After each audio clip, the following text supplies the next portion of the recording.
بہت مدت پہلے دور دراز کے ایک ملک میں یہ قاعدہ تھا کہ اس ملک کے لوگ ہر سال اپنا بادشاہ تبدیل کرتے تھے۔ جو بھی بادشاہ بنتا وہ ایک عہدے نامے پر دستخط کرتا تاکہ اس کی حکومت کا 1 سال مکمل ہونے کے بعد وہ اس عہدے سے دستبردار ہو جائے گا اور اس ایک دور دراز جزیرے پر چھوڑ دیا جائے گا جہاں سے وہ کبھی واپس نہیں آ سکے گا۔ جب ایک بادشاہ کا 1 سالہ دور حکومت مکمل ہو جاتا تو اسے ایک مخصوص جزیرے پر چھوڑ دیا جاتا جہاں وہ اپنی بقیہ زندگی گزارتا۔ اس موقع پر اس بادشاہ کو بہترین لباس پہنایا جاتا اور ہاتھی پر بٹھا کر اسے پورے ملک کا الوداعی سفر کروایا جاتا جہاں وہ سب لوگوں کو آخری بار خیر باد کہتا۔ وہ بہت ہی افسوسناک اور غمزدہ لمحات میں ہوتے اور پھر وہاں کے لوگ بادشاہ کو اس کے جزیرے پر ہمیشہ کے لیے چھوڑ آتے۔ ایک مرتبہ لوگ اپنے پرانے بادشاہ کو جزیرے پر چھوڑ کر واپس آ رہے تھے کہ انہوں نے ایک ایسا سمندری جہاز دیکھا جو کچھ دیر پہلے ہی تباہ ہوا تھا اور ایک نوجوان شخص نے خود کو بچانے کے لیے لکڑی کے ایک تختے کا سہارا لے رکھا تھا۔ چونکہ ان لوگوں کو ایک نئے بادشاہ کی بھی تلاش تھی لہٰذا انہوں نے اس نوجوان شخص کو اپنی کشتی میں بٹھا لیا اور اپنے ملک لے آئے اور اس سے 1 سال کے حکومت کرنے کی درخواست کی۔ پہلے تو وہ نوجوان نہ مانا لیکن پھر وہ 1 سال کے لیے بادشاہ بننے پر رضامند ہو گیا۔ وہاں کے لوگوں نے اس بادشاہت کے تمام اصول اور طریقے سمجھا دیے اور یہ بھی بتایا کہ 1 سال کے بعد وہ اسے فلاح مخصوص جزیرے پر چھوڑ آئیں گے۔ بادشاہت کے 3 دن ہی اس نوجوان بادشاہ نے اپنے وزیر سے کہا، مجھے وہ جگہ دکھائی جائے جہاں گزشتہ تمام بادشاہوں کو بھیجا گیا تھا۔ وزیر نے بادشاہ کی خواہش کا احترام کرتے ہوئے اسے وہ جزیرہ دکھانے کا اہتمام کیا۔ وہ جزیرہ مکمل طور پر جنگل تھا اور جنگلی جانوروں سے بھرا ہوا تھا۔ ان جانوروں کی آوازیں جزیرے کے باہر تک سنائی دے رہی تھیں۔ بادشاہ جائزہ لینے کے لیے تھوڑا سا جنگل کے اندر گیا اور وہاں اس کے پچھلے تمام بادشاہوں کے ڈھانچے پڑے نظر آئے۔ وہ سمجھ گیا کہ بہت جلد اس کا بھی یہی حال ہوگا اور جنگلی جانور اس کو چیر پھاڑ کر کھا جائیں گے۔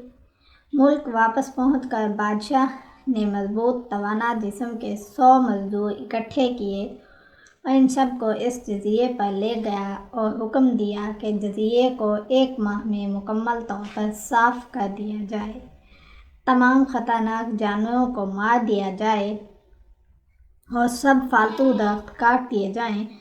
وہ ہر ماہ خود جزیرے کا دورہ کرتا اور کام کی خود نگرانی بھی کرتا۔ پہلے ہی مہینے میں تمام خطرناک جانوروں کو مار دیا گیا اور پھر بہت سے درخت بھی کاٹ دیے گئے۔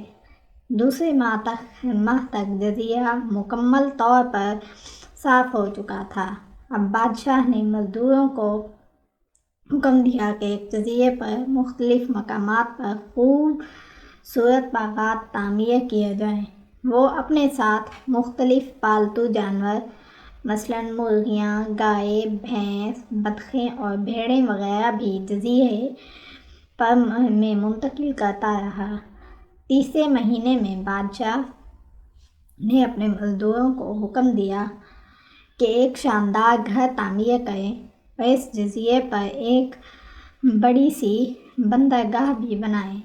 گزرتے مہینوں کے ساتھ ساتھ وہ جزیرہ ایک خوبصورت شہر میں بدلتا جا رہا تھا۔ وہ نوجوان بادشاہ بہت سادہ لباس سے تن کرتا اور اپنی ذات پر بہت کم خرچ کرتا۔ اپنی بادشاہت کی زیادہ تر کمائی وہ جزیرے کو بنانے میں لگاتا رہا۔ 10 ماہ گزرنے کے بعد بادشاہ نے اپنے وزیر سے کہا، میں جانتا ہوں کہ 2 مہینے بعد مجھے جزیرے میں چھوڑ دیا جائے گا، لیکن میں ابھی سے وہاں جانا چاہتا ہوں۔ وزیر اور دوسرے وزراء اس بات پر متفق نہ ہوئے اور بادشاہ سے کہا کہ آپ کو مزید 2 ماہ صبر کرنا ہوگا تاکہ سال مکمل ہو جائے۔ سال پورا ہونے کے بعد ہی آپ کو اس جزیرے پر چھوڑا جائے گا۔ بالآخر 2 ماہ مکمل ہو گئے اور بادشاہت کا 1 سال ختم ہو گیا۔ حسب روایت وہاں کے لوگوں نے اپنے بادشاہ کو شاندار لباس پہنایا اور ہاتھی پر بٹھایا تاکہ وہ اپنی رعایا کو خیر آباد کہہ سکے۔ خلاف توقع یہ بادشاہ اپنی الوداعی تقریب پر بہت ہی خوش تھا۔ لوگوں نے اس سے پوچھا، اس موقع پر تمام گزشتہ بادشاہ تو رو رہے تھے لیکن آپ ہنس رہے ہیں، آپ کی اس قدر خوش ہونے کی کیا وجہ ہے؟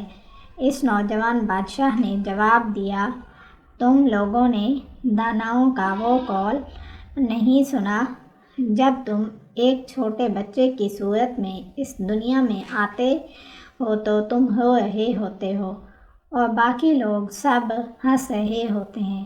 ایسی زندگی جیو کہ جب تم مرو تو تم ہنس رہے ہو اور باقی دنیا رو رہی ہو۔ میں نے ایسی ہی زندگی گزاری ہے۔